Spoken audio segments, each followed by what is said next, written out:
Good morning Kalods, kamusta ka? Sana okay lang lagi kayo mga Kalodi. Dito kami sa dagat mga Kalods. Mag-aagis kami ng kalapati mga Kalodi. Hindi, joke lang. Dito lang to sa Laguna Lake ata o Taguig, sa Taguig lang to. Yan, si Questong. Siya lang magbibitaw, yun yung service namin. Mayaman na kami mga Kalodi.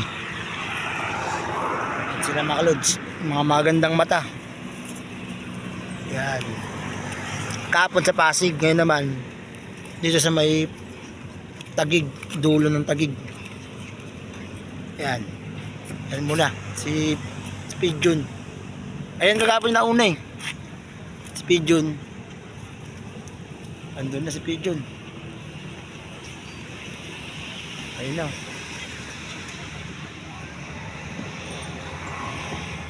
Yan naman si Taiwan. Pumitik na si lock ni overfly. Taiwan. Spiti ka na mga Kalods. Yan.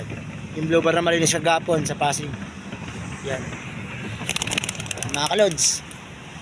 Yan. Pag nagkakalapati kayo mga Kalodi, dapat pakainin nyo lagi para umuwi sa inyo. Lagi mga Kalods. Andun na sila sa taas mga Kalodi. Kailangan nilang tumuldok para makita nila yung antipolo. Kasi kung hindi nila gagawin yung tumuldok, agad dito na sila. Dito na sila sa dagat na yan.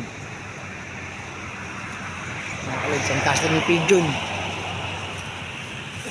Yung tatlo, kanya-kanya sila nagliparan. Dito kami sa Taguig mga Kalods. Wala na sila. Halos di ko na makita mga Kalodi.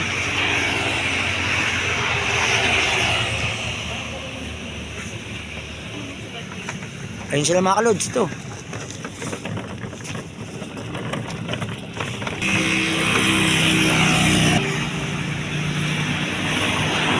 Hindi na sila mga Kalodi.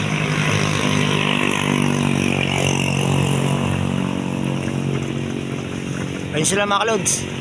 Ang taas na nila, mga tuldok na. Grabe, ang taas lumipad ng mga kalapati talaga natin. Hindi nga ng mga kalapati mga Kalodi tumutuldok, hindi yung mga mabababang lipad mga Kalods. Kasi hindi sila makakauwi pag mababang lipad nila. Kailangan nila tumuldok mga Kalods.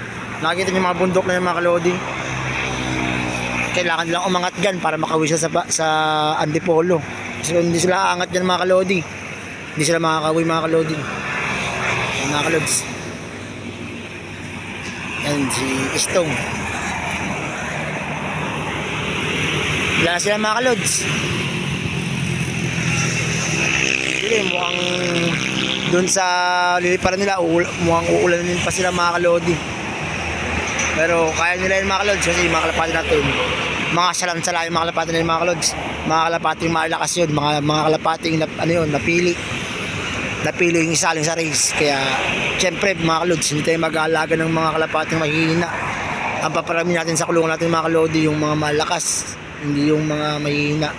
Kasi sabi ko nga, yung mga kalapati hindi tumutuldok, yung mga itlog niyan tinatapon ko lang kasi mapaparami lang yan ng mga itlog din na mga bobo mga Kalods. Kaya kung mag-aalaga ka ng kalapati, magandang pyesa na yung tipo na tumatawid ng dagat mga Kalodi. Katulad niyan, nandito sa dagat. Karugtong ng dagat mga Kalods. Napakita ko sa inyo yung dagat. Yan. Yung mga Kalodi, natapusin ko na. Yung mga kalapati natin, pauwi nyo na ng antipolo mga Kalodi. Andilim pa, smash pa yung agis natin mga Kalodi. Smash pa. Yun na mga Kalods. God bless always. Thank you sa support ninyo sa panonood nyo ng vlog ko sa Mulawin Loob. Like and share and subscribe mga Kalods. Maraming salamat mga Kalods sa panonood. Huwag kalimutan pinutin yung bell sa baba at mag-subscribe na sa aking channel mga Kalodi dahil malaking tulong na sa akin yun. Yan mga Kalods, maraming salamat mga Kalodi sa suporta. Madilim, smash, lilipar ng mga kalapati ko, uulanin sila pero ay iba yun dahil kilala nyo naman mga kalapati ko mga Kalodi, malakas na ibon yun. Yan, kilala nyo yun mga Kalods, kayang-kaya nila yun, panis sa kanila yan, basic sa kanila yung ulan na yan mga Kalodi. Yan mga Kalods, tapusin ang video ko. Maraming salamat mga Kalodi, bye bye. Ito na kami mga Kalodi.